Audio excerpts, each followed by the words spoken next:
ఇక వివరాలు చూద్దాం. ఢిల్లీలో ఏపీ సీఎం చంద్రబాబు బిజీగా ఉన్నారు. వరుసగా కేంద్ర మంత్రులతో సీఎం భేటీ అవుతున్నారు.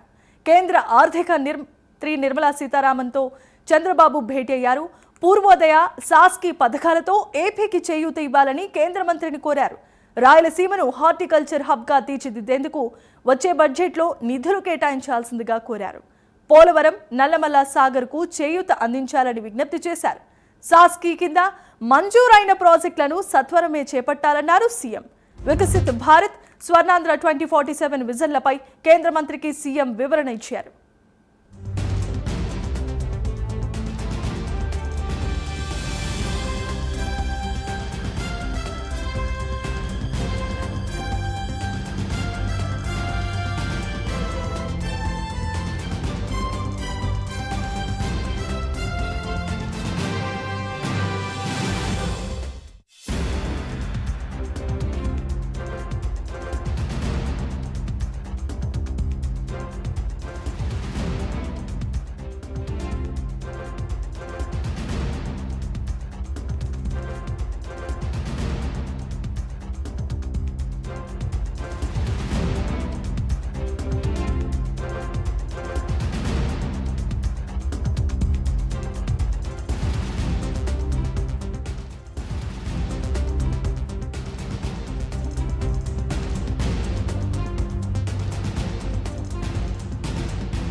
రైట్, ఇక ఢిల్లీలో ఏపీ సీఎం చంద్రబాబు బిజీగా ఉన్నారు. వరుసగా కేంద్ర మంత్రులతో సీఎం భేటీ అవుతున్నారు.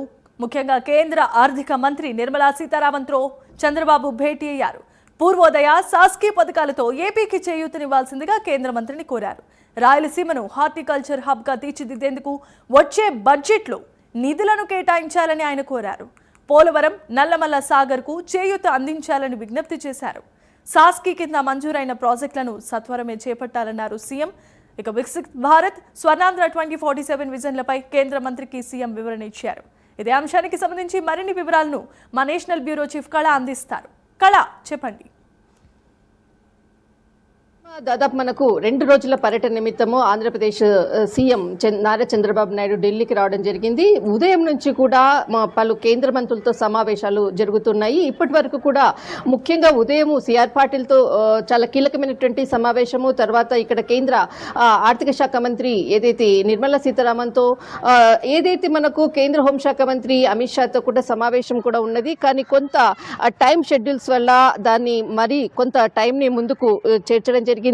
మరొక కేంద్ర మంత్రితో కూడా, షిప్పింగ్ యార్డ్ కేంద్ర మంత్రితో కూడా ఇక్కడ భేటీ అయ్యారు. అయితే చాలా విషయాలు ఇక్కడ ఆంధ్రప్రదేశ్కి సంబంధించినటువంటి అంటే నిధులు నియామకాల పైననే మొత్తం కూడా చర్చ జరిగింది. అయితే దాదాపు మనకు 26-27కి కావాల్సినటువంటి ఏదైతే బడ్జెట్కి సంబంధించింది చాలా కీలకమైనటువంటి బడ్జెట్లో ఆంధ్రప్రదేశ్కి రావాల్సినటువంటి నిధులు కానీ, ఖచ్చితంగా ఏదైతే చేపట్టబోయేటటువంటి ప్రాజెక్టులకు కానీ దీనికి సంబంధించినటువంటి నిధులు విడుదల చేయాలని పలువురు కేంద్ర మంత్రులను వినతి పత్రం అందించడం జరిగింది. అయితే దీనికి సంబంధించినటువంటి కీలకమైనటువంటి అంశాలు అయితే ముఖ్యంగా మనకు ఉదయం సిఆర్ పాటిల్తో సమావేశమైనప్పుడు దాదాపు పోలవరం ప్రాజెక్టుకు ఇప్పుడు ప్రజెంట్ అవుతున్నటువంటి పనులపై చర్చించడం జరిగింది. అయితే విభజన హామీల్లో భాగంగా అంటే రాష్ట్రానికి రావాల్సినటువంటి ఏదైతే అప్పుడు ప్రాజెక్టులు ఏదైతే పెండింగ్ లో ఉన్నాయో వాటి అభివృద్ధి కొరకు, తర్వాత నిధులకు సంబంధించినటువంటి అంశాన్ని కూడా కేంద్ర మంత్రితో చర్చించడం జరిగింది. అయితే ఇక్కడ జల్ జీవన్ మిషన్ కి సంబంధించినటువంటిది 1000 కోట్లు దాదాపు దీనికి సంబంధించినటువంటి రాష్ట్ర అంటే నిధులు కేటాయించాలని వినతి పత్రం ఇవ్వడం జరిగింది. అయితే ఇక్కడ జల్ జీవన్ మిషన్ కి సంబంధించినటువంటిది ఇప్పటి వరకు కూడా 524 కోట్లు రాష్ట్ర తరఫున ఖర్చు చేయడం జరిగింది. దీనికి సంబంధించినటువంటిది అంతేకాకుండా ఏదైతే పిఎం ప్రధాన మంత్రి ఏదైతే పథకం కింద ఉందో దానికి సంబంధించినటువంటి ఇక్కడ దానికి సంబంధించినటువంటి నిధులు కూడా రాష్ట్రానికి రావాల్సినటువంటి అనేక విషయాలు కూడా ఇటు పోలవరం ప్రాజెక్టు ప్రధాన అంశంగానే చర్చ జరిగిందని చెప్పవచ్చు. పోలవరం ప్రాజెక్టు ఏదైతే కర్ణాటక ఆల్మట్టి డ్యామ్ ఎత్తు పెంచడము, అక్కడ భూమిని కూడా భూసేకరణ చేసినటువంటి సమాచారాన్ని కూడా కేంద్ర మంత్రితో కూడా చర్చించారు. దీనిపై అంటే సుప్రీంకోర్టులో కేసు ఉండడం వల్ల దీనిపై ఎలాంటిది కూడా అటు కర్ణాటక రాష్ట్ర ప్రభుత్వంతో కూడా దీనిపై చర్చించటం లేదు. కానీ కోర్టు పరిధిలో ఉన్నప్పుడు ఈ భూమికి సంబంధించినటువంటి భూసేకరణ చేపట్టడం ఎంతవరకు కరెక్టు, దీనిని కేంద్రం అడ్డుకోవాలి అంటూ కూడా ఇక్కడ కేంద్ర మంత్రితో కూడా ప్రధానంగా దీనిపైనే చర్చ జరిగింది. ఏదైతే పోలవరం అనుకోవచ్చు, బంకచెర్ల ప్రాజెక్టుకి సంబంధించినటువంటిది, దీనికి సంబంధించినటువంటి అంశాలపై కూడా కీలకమైనటువంటి సమావేశం కూడా చర్చించారు. అయితే ప్రధానంగా ఏదైతే అంటే ఈ సమావేశానికన్నా తర్వాత ఇటు కేంద్ర హోంశాఖ మంత్రి అమిత్ షా సమావేశం కూడా ఉన్నది. కానీ ఇక్కడ దాదాపు మనకు 9:45 ఏదైతే సమావేశం ప్రారంభమైందో చాలా అంటే ఈ సమావేశం కొంత ప్రొలాంగ్ చేయడంతో ఇక్కడి నుంచి మరి వెంటనే అటు కేంద్ర ఆర్థిక శాఖ మంత్రి నిర్మలా సీతారామన్తో భేటీ అయ్యారు. అయితే ఇక్కడ ప్రధానంగా రాయలసీమకు సంబంధించినటువంటి ఎజెండాతోటే ఈ రోజు ఢిల్లీ పర్యటనలో ప్రధానంగా చర్చ జరిగిందని చెప్పవచ్చు. రాయలసీమకు దాదాపు 41,000 కోట్ల ఆర్థిక సహాయం అందించాలి, అభివృద్ధి కొరకు ఖచ్చితంగా కేంద్రము సహాయం చేయాలి అంటూ కూడా ప్రధానంగా భారీ మొత్తాన్ని మాత్రం కేంద్రం ముందర ఈసారి ఈ పర్యటనలో ఉంచారని చెప్పవచ్చు. దాదాపు 41,000 కోట్లు. దాదాపు మనకు ఇక్కడ ఉద్యానవన హబ్ గా ఏదైతే ఉందో దానికి 26 దాదాపు ఒక ప్యాకేజీని కూడా ప్రత్యేకమైనటువంటి ప్యాకేజీని కూడా కోరడం జరిగింది. అయితే రాయలసీమ అభివృద్ధికి 41,000 కోట్ల రూపాయల ఏదైతే భారీ మొత్తాన్ని ఇక్కడ కోరడం జరిగింది. అయితే మరి ఇక్కడ మనకు నల్లమల్ల సాగర్ కి సంబంధించినటువంటి ఇక్కడ అంటే పోలవరము నల్లమల్ల సాగర్ లింక్ ప్రాజెక్టుకి సంబంధించినటువంటి అంశాన్ని కూడా ఇక్కడ కేంద్రం దృష్టిలో నిధులు ఈ ప్రాజెక్టుకి కూడా నిధులు సమకూర్చాలని కేంద్రాన్ని ఇక్కడ ఏదైతే కేంద్ర మంత్రి ఆర్థిక శాఖ మంత్రి నిర్మలా సీతారామన్తో కూడా ఇక్కడ అనేక అంశాలపై కూడా కీలకమైనటువంటి అంటే దాదాపు 26-27 ఏదైతే బడ్జెట్ ఉందో దాంట్లో మాత్రం ఖచ్చితంగా నిధులు కేటాయించాలనేదే ప్రధానంగా జరిగినటువంటి సమావేశము.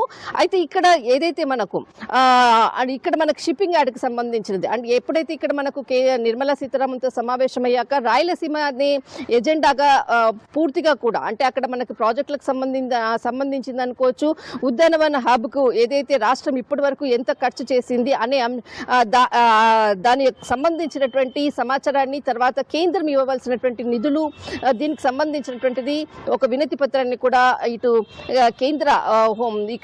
కేంద్ర మంత్రి నిర్మలా సీతారామన్తో సమావేశంలో చర్చించారు. అనంతరము ముఖ్యంగా షిప్పింగ్ యార్డ్కి సంబంధించినటువంటిది సద్భానంద సోనోవాల్తో సమావేశమయ్యారు. అయితే ఇక్కడ ఏదైతే సమావేశంలో మాత్రము ఖచ్చితంగా ఇక్కడ నౌకా నిర్మాణ అభివృద్ధికి ఇప్పటి వరకు కేంద్రం అందించినటువంటి సహాయ సహకారాలకు ధన్యవాదాలు చెప్తూ మరింత కూడా షిప్పింగ్ యార్డ్ని ముందుకు తీసుకెళ్లే విధంగా కూడా దాదాపు ఇప్పటి వరకు కూడా 348 ఎకరాల భూమిని సమకూర్చారు. దీనికి సంబంధించినటువంటిది ఏదైతే ఇక్కడ ముఖ్యంగా 4 భాగాలు అంటే ఒకటి జువెలదిన్న, తర్వాత నిజాంపట్నము, మచిలీపట్నము, ఉప్పాడ షిప్పింగ్ హార్బర్లను అభివృద్ధి చేయాలి. ఇదంతా కూడా ఫేజ్ 1లో వస్తుంది. ఇప్పటి వరకు కూడా రాష్ట్రం ఏదైతే ఈ హార్బర్స్ ని డెవలపింగ్ కొరకు ఎంత ఖర్చు పెట్టింది అన్నది కూడా పూర్తి వివరాలు కూడా అందించడం జరిగింది. అయితే ఇప్పటి వరకు కూడా దాదాపు జువ్వెలదిన్నకు కేంద్రము దాదాపు 138 కోట్ల రూపాయలను ఇక్కడ ఏదైతే జువ్వెలదిన్నకు ప్రాజెక్టుకి ఇవ్వడం జరిగింది. అయితే మరింత కూడా నిధులు కేంద్రం తరఫున కూడా అందించాలి అంటూ కూడా కోరడం జరిగింది.